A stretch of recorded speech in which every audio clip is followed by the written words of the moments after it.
गोविंदा भजो राधे राधे गोविंदा राधे राधे गोविंदा राधे गोविंदा राधे गोविंदा राधे गोविंदा राधे गोविंदा राधे राधे गोविंदा राधे राधे गोविंदा राधे राधे गोविंदा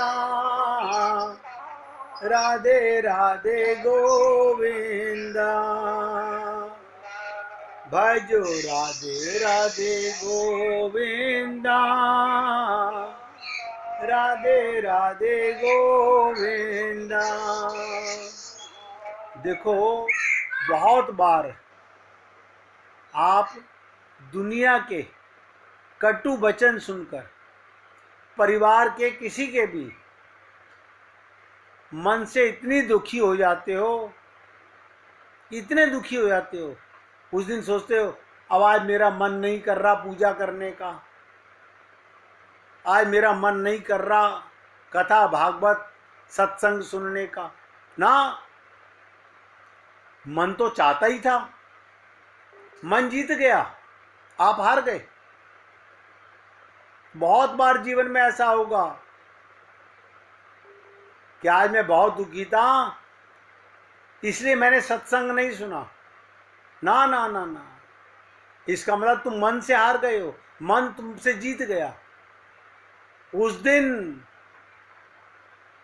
बार बार प्रयत्न करो, ये न केन प्रकारेण भगवान में मन के गुलाम मत बनो। संसार है, अच्छा बुरा भला कहेगा, लेकिन ये परीक्षाएं आपकी, आपको भगवान के लोक में जाना है, हारने की जरूरत नहीं। इसीलिए मैंने कहा गोपियों का सब कुछ भगवतमयी है, भगवानमयी है, आप और हम लोगों का संसारमयी है।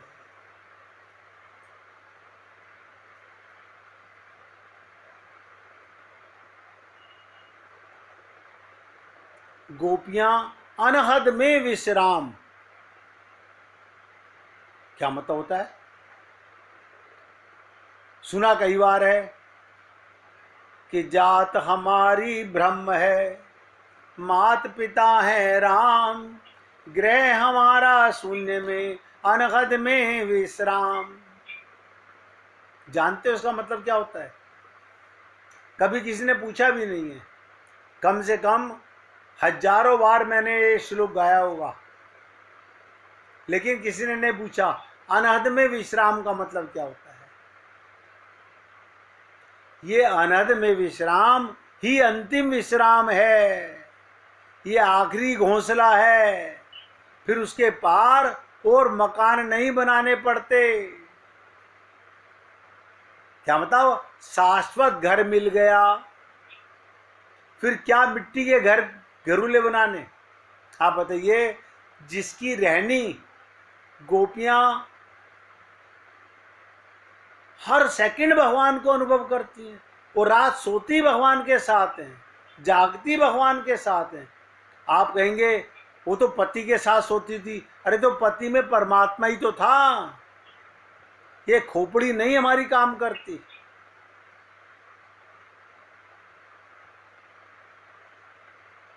ये अनहद में विश्राम अंतिम विश्राम है, ये आखिरी घोंसला है, उसके पार और मकान नहीं बनाने पड़ते, शाश्वत घर मिल गया, प्रीतम का घर मिल गया। फिर क्या मिट्टी के घरगुले बनाने, क्या रेत के मकान बनाने जो अभी बनाए और अभी गिरे। फिर क्या शंखभंगूर में समय को व्यतीत करना, व्यर्थ करना। अब ध्यान से सुनिएगा, अनहद में विश्राम दरिया की इस अद्भुत सूचना का अंग है। कि जात हमारी ब्रह्म है। फिर सुन लीजिए, जात हमारी ब्रह्म है, मात पिता है राम, ग्रह हमारा शून्य में, अनहद में विश्राम। सबसे बड़ा सार है जीवन का। कहाँ रहते हो? भगवान के घर में। किसके साथ? भगवान के साथ। क्या करते हो? अरे सारे काम करते हैं, खाते हैं, पीते हैं, सोते हैं, जागते हैं। बताइए,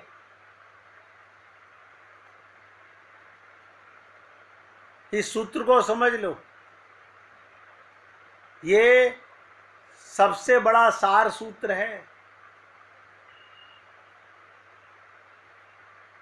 अभी गोपियों की बात सुनी, इसलिए बात याद आई मेरे को कि उनका रहना, खाना, पीना, घूमना, हर चीज भगवान के साथ। आप पार्क में जा रहे हो, किसके साथ? भगवान के साथ। विश्वास से जाओ। कोई कहेगा तुमसे अकेले घूम रहे हो, मैं तो नहीं हूं अकेला, तू अकेला होगा। तुझे अपने प्रीतम का पता नहीं, मेरा प्रीतम तो मेरे साथ है।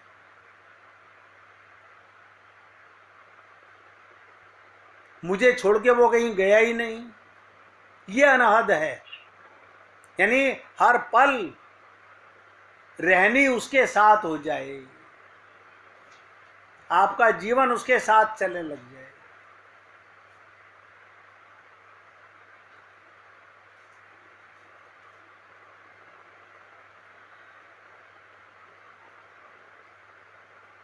श्री कृष्ण को सुखी देखकर ही,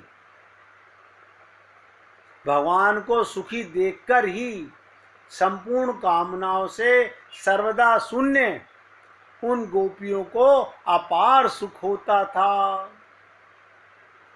अपार सुख होता था। कमाल है।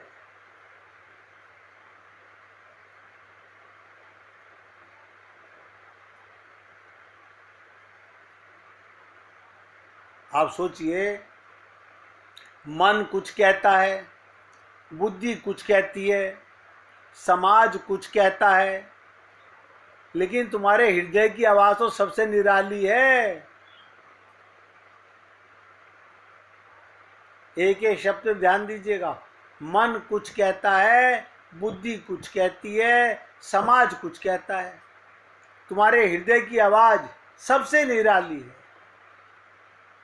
तो हृदय की आवाज को सत्य मानो, क्योंकि और सबकी अपेक्षा हृदय परमात्मा से ज्यादा नजदीक है।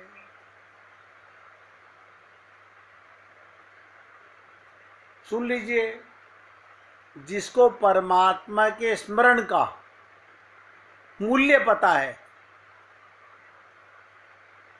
जिसने परमात्मा के मार्ग में कदम रखा है, उसके लिए संसार की सुविधाएं, संसार का सुख त्यागना कोई बड़ी बात नहीं है। जो अभागे परमात्मा को त्याग कर बैठे हैं, अभागे लोग हैं वो, उनको तो संसार का सुख भी नहीं मिलता, थप्पड़ ही थप्पड़ मिलते हैं। जो आगे बढ़ते हैं वो दूसरों को अटकाते नहीं, और जो दूसरों को अटकाते हैं वे कभी आगे बढ़ते नहीं।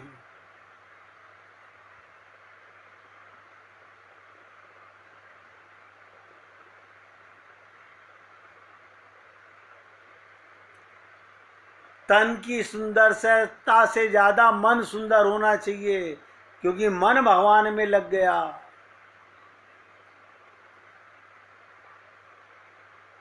इसलिए गोपियों के विषय में अब तक तो आपने सबकी सुनी, अब भगवान श्री कृष्ण की भी सुन लो।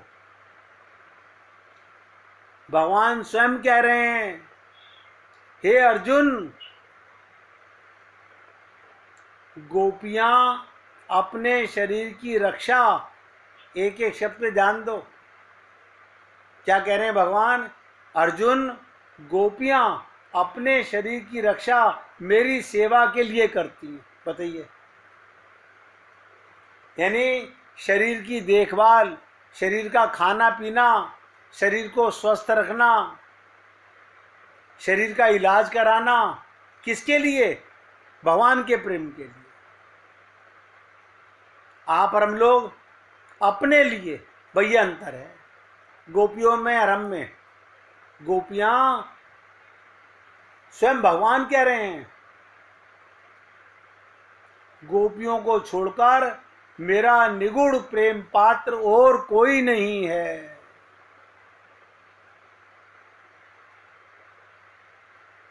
अब बताइए, यहां एक प्रश्न आता है मन में कि सुख समुद्र विज्ञान घन भगवान को सुख पहुंचाना कैसे? जो आनंदमयी है, सदा आनंद में रहता है, उसको गोपियां कैसे सुख पहुंचाती होंगी? बुद्धि लगाओ।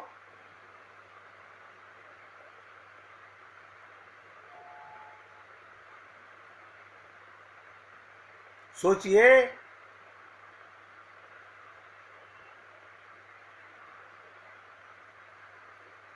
वो कैसे सुख पहुंचाती होंगी भगवान को? यानी जो आनंद घन है, जिनके चारों तरफ आनंद ही आनंद है, भगवान को दुख तो छू नहीं सकता, भगवान के पास अंधकार आ नहीं सकता। अब बताइए, कमाल की चीज है। जो पहले ही अरबपति हो, उसे धन क्या दोगे? जो पहले ही माला माल है, उसे माल क्या दोगे? बड़ा गंभीर प्रश्न है, लेकिन उसकी चर्चा आज नहीं, कल करेंगे। क्यों? वो बहुत गहरी चर्चा है, बहुत गूढ़ बोलना पड़ेगा। अब मेरा गला, मैं बोलता तो हूं, आपको ताज्जुब को मुझे डॉक्टर ने कहा है आप 40-45 मिनट से ज़्यादा मत बोलो, लेकिन फिर भी मैं भावावेश होकर के आप लोगों की सेवा के अंदर भूल जाता हूं।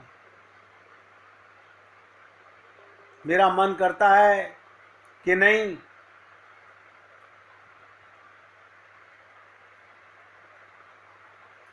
इसलिए भगवान अर्जुन से कहते हैं, हे अर्जुन सुनो। तो अब दूसरी बात सुनिए, ये प्रेम की बात कल बताऊंगा, आज दूसरी बात बता देता हूं।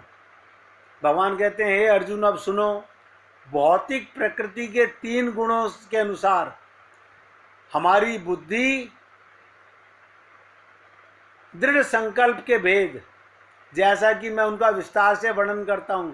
भगवान श्री कृष्ण यहाँ पर उन 2 कारकों की व्याख्या करते हुए जो काम की गुणवत्ता और मात्रा की प्रभावित करते हैं। क्या मतलब? ये हैं बुद्धि और दृढ़ संकल्प। बुद्धि विवेक की क्षमता है, जो सही और गलत के बीच अंतर करता है। विवेक, बुद्धि कुछ कहती है, विवेक कहता है नहीं नहीं। विवेक माने कसौटी।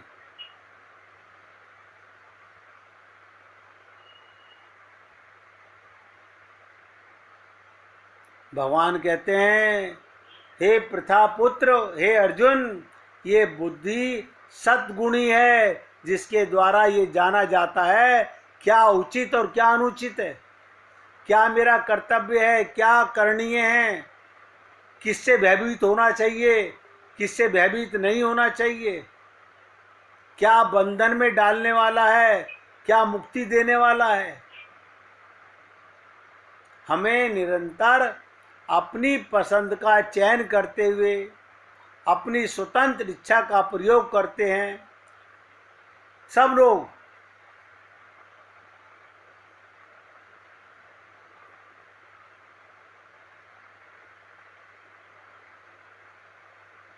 कोई दिन ऐसा आएगा जिस दिन आपको भगवत प्रेम आएगा, उस दिन आप क्या कहोगे?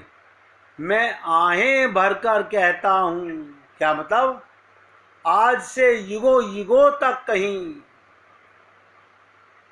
वन में 2 अलग मार्ग और मैं था। हमारे सामने 2 मार्ग थे और मैं अकेला था। मैं उस मार्ग को चुना जिस पर कम लोग यात्रा करते हैं। आज देख लीजिएगा कितने लोग हैं जो भगवत प्राप्ति की ओर चल पाते हैं। आप अपने परिवार में देख लीजिए, अपने करीब के 100 लोगों में झांक कर देख लीजिए कि भगवत प्रेम को पाने वाले कितने लोग हैं और संसार की तरफ 99% लोग जा रहे हैं। जिस पर कम लोग यात्रा करते हैं, इसी से सारे अंतर का बोध हुआ, क्योंकि जीव समझ ही नहीं पाता कि मुझे किधर जाना है, किधर नहीं जाना है, क्या मुझे पाना है, क्या मुझे नहीं पाना है।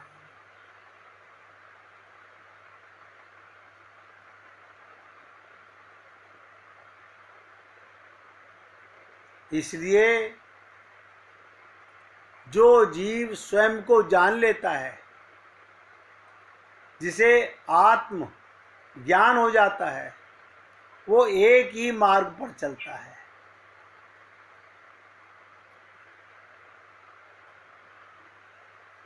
आप बताइए, हम कितने वर्षों से एक बात कहते आ रहे हैं, राधा रानी तेरे चरणों की रज पाऊं, परंतु फिर सोचते हैं इन चरणन की छाप रज पर इतनी सुंदर पड़ी है, यानी राधा रानी की चरणों की, सोचिएगा रज के ऊपर उनके पैर पड़े हुए हों, और आप कह रहे हो कि तेरे चरणन की रज पाऊं। फिर सोचना पड़ता है भक्त को कि इन चरणन की छाप मिट्टी पर, रज पर इतनी सुंदर पड़ी है, और मैं केवल अपने स्वार्थ के लिए इस रज को छूकर इसकी सुंदरता को कैसे बिगाड़ दूं। मेरा तो मन कहता है कि राधा रानी से प्रार्थना करूं कि जैसी छाप, अब ध्यान से सुन लीजिएगा, आज की आखिरी बात बोल रहा हूं, क्या प्रार्थना करनी चाहिए हम भक्तों को। मेरा तो मन कहता है, हे लाडली जू,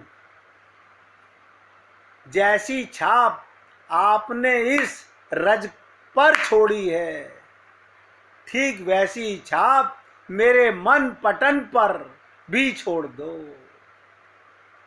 और मेरे मन की वृत्ति सदा सर्वदा के लिए आपके श्री चरणों की ओर मुड़ जाए। यानी रज पर जैसी छाप पड़ी है, ऐसी छाप मेरे मन पर पड़ जाए।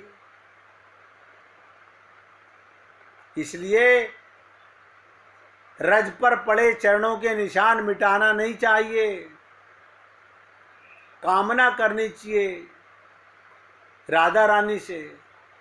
क्या करनी चाहिए? बस कीर्तन कीजिए, कृपा करो, कृपा करो, कृपा करो राधे, कृपा करो, कृपा करो, कृपा करो राधे, कृपा करो, कृपा करो, कृपा करो राधे, कृपा करो, कृपा करो, कृपा करो राधे,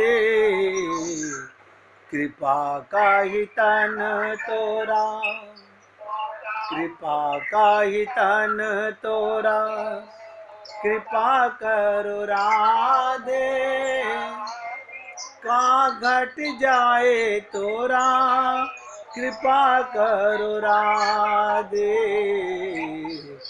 कृपा करो, कृपा करो, कृपा करो राधे, कृपा करो, कृपा करो, कृपा करो राधे।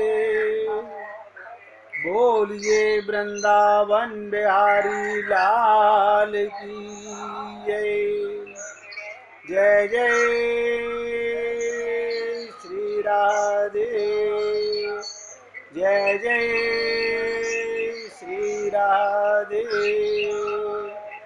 बोलिए लाल जी का मंगल हो, सभी भक्तों का मंगल हो। सबको राधे राधे भैया, सबको राधे राधे।